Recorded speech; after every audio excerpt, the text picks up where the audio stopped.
Hey, it's Sage, and I'm here with One Piece chapter 905. I'm currently looking at the cover page, and like most of this chapter, it's a little on the dull side. But that's okay, because we're here together after a 2-week break. Although, if you've been subscribed to my channel, it's been a month's break. There are reasons. I will go into it at the end of the video. So, looking at the cover page, the interesting points in it is that there's a little bit of a map. It could be the archipelago that Olympus is from, and we have two globes kind of vaguely hinting at the One Piece world, which is... And then we get to see New Marineford. Now, New Marineford is the other side of the Grand Line to... it's the other side of the Red Line on the other side of the Grand Line, and the old Marineford is now the current G1 branch, and MARIEJOIS is at the top. And we get the reveal that Fujitora is going to MARIEJOIS, which is great because it ties up his whole Shishibukai plot, which is really nice to see. And poor old T-Bone unfortunately let him in based on the logic that this isn't a marine base, it's MARIEJOIS. Which is a ludicrous technicality, as Sakazuki rightly points out. And really cute thing about this is we do get to see Sengoku and his little goat, and we also get to see Sakazuki's little bonsai in the corner, so that's kind of cute. The next thing we get to see is the gathering of royalty and the excitement of the people in the verse. Now, for the people of the verse, this could be like a royal wedding kind of situation, you know, everyone wants to see these different monarchs from all over the world as they come together to discuss the world and what's going to happen. And obviously that's incredibly exciting for the citizens. And we get introduced to a couple of the kings and queens that will be attending revelry. All of them, for some reason, are named after food, and all of them are incredibly cartoon-esque. Queen Mororan is almost like this Lady Antoinette looking character. There's King Tacos, who's, well, Mexican.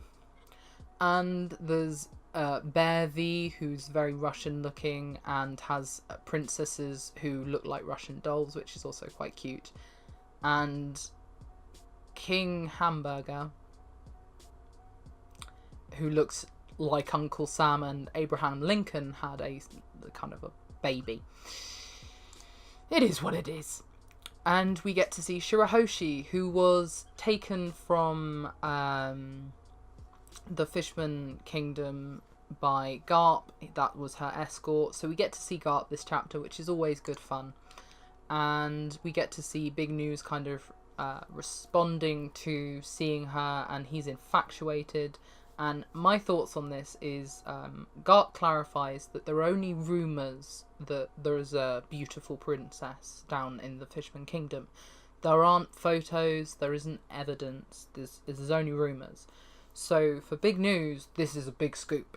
And then we get Stelly, who has become the king of the Goa Kingdom. And Garp refers to him as a shitty brat, which is understandable. Big News Morgans points out the fact that Garp is pretty much the only person to have come from the Goa Kingdom to be on the side of the world government. And it kind of makes you question the will of D a bit. Because later on, Garp refers to the Celestial Dragons as scumbags. So Garp still views the Celestial Dragons as at least antagonistic towards his own core morals. And what's interesting about that is it does cement him as a Will of D carrying character.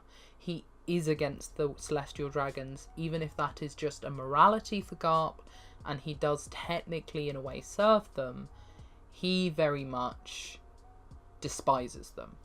And the next thing we get to see are the Bondolas, which is, you know, a pun on gondola and bubble.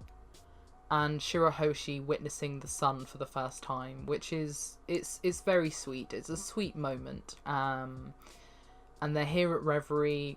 They're reminding you that we're here at Reverie to question the fact that the fishmen aren't allowed above the surface and to try and reclaim some land for the fishmen. We then cut to Fujitora and Green Bull talking. Now, Green Bull is a very much anticipated character. However, we only get to see a silhouette, and we get a slight clue towards who he may be as he says, "Rahahaha, if there were a pretty girl here who would spoon me and feed me while saying, ah, I'd eat, but eating is a pain in the ass, so I haven't bothered eating in 3 years, rahahaha." So he has an iconic laugh of his own, which is nice. We don't get to know his name yet. We do get to know he's kind of a quirky character, definitely. Now, a lot of people have suspected that he may be based on an Asian actor who plays a character called Red Bull. I forget the name of the actual actor, and even if I knew it, I wouldn't be able to say it. So I'll just ask kindly for a thanks. And yeah, so some people think that he could be related towards that actor. Now, we next cut to the revolutionaries. The revolutionaries that aren't going is Koala and Bello Betty. It would seem that they're staying behind. Now, the ones that are left that might be there is Morley, who I think Stelly sees in the mountain, because he says, "Just now I saw a giant peeking at us from inside the wall. He was holding a harpoon." And I think that's probably Morley. Karasu we definitely see because we see the crows. And the last page we get to see Sabo. So Sabo is hiding as a guard, so he's there. And a couple of people have suggested that the wind is shaking us too much could refer to Dragon. Now Dragon obviously is there, but we don't actually know Dragon's devil fruit yet, and a couple of people think that because he has a wind logia, that could be pointing towards Dragon. Now obviously that's a theory on a theory, so holding water isn't something it does, but I would go towards suggesting that yeah, possibly. And as I say, yeah, the last page is Sabo, and that kind of be rest assured, King Stelly. So we know the revolutionaries going. We've met a couple of the kings and queens that are going. We've got to see that Shirahoshi's made it. We got to see Garp. We got to see Sengoku. I love Sengoku. And overall, it's alright. Is it worth 2 weeks of waiting? No.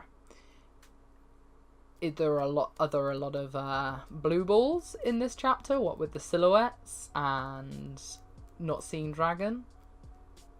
Just a little bit. But that's okay, because One Piece is a big story, and with big stories you get to paint with a big brush. And when you paint with a big brush, one chapter just isn't a big deal. So while this is probably a 5 or a 6 out of 10 for me, that's okay. That don't matter, because we're enjoying it all together as a community, and that's what's wonderful about One Piece. Okay, so that's the chapter. For those that stuck to the end and would like to know why I was gone for a month, the move has been an interesting experience. As you can see, it's not happened yet. I will be moving, possibly the next video will be recorded in the next flat. The move took a bit of a toll on my health, unfortunately, and that's why there hasn't been content, because when my health takes a bit of a toll, it's very difficult to produce content. But I'm fine. I'm doing good. And the move is going a lot better now, and it's all very exciting. So lots of exciting things are in the works, and I will be seeing you next week. It's been Sage. See you later.